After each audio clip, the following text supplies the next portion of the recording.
This picture is sort of an overview of some of the long-term complications of diabetes. So there's an increased incidence of stroke because of the atherosclerosis that can develop in the large vessels supplying the brain. And we've noticed that diabetic retinopathy can occur, and cataracts are also more common in diabetes.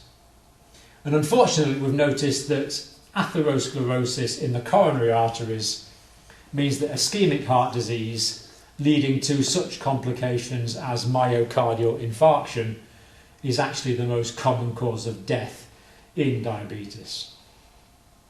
Nephropathy, disease of the kidneys. In the UK, the most common cause of end-stage renal failure is diabetic nephropathy. In many Western countries, it's the leading cause of end-stage renal failure. And we've noticed that there's reduced healing and increased risk of skin infections in any part of the body.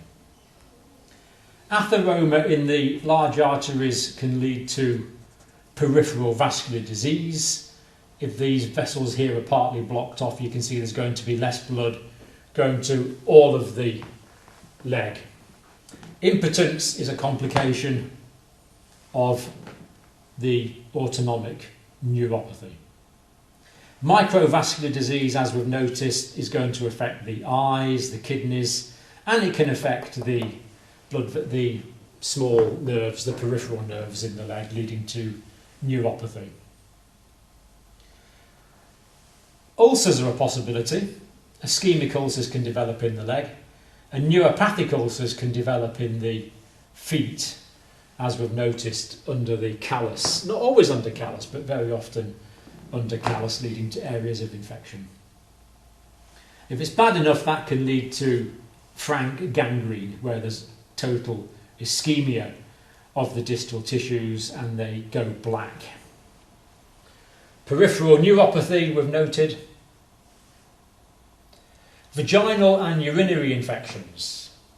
In actual fact, vaginal infections can be a presentation of type 1 or type 2 diabetes. Probably more type 2 diabetes really, because the high levels of sugars in the vaginal secretions mean that fungal infections are particularly likely. But urinary tract infections also more probable. Peripheral neuropathy can affect the arms, but mostly affects the legs. And actually we could add here the autonomic effects. For example, we noted the dysphagia because of the autonomic effect on the esophagus, and the gastroparesis because of the autonomic effect on the stomach. And also the autonomic effects can affect the heart and all of the blood vessels globally, leading to the postural hypotension, which we also noted. So let's have good control of patients with diabetes. Let's keep the blood sugar levels low. Let's correct the other risk factors for macrovascular disease.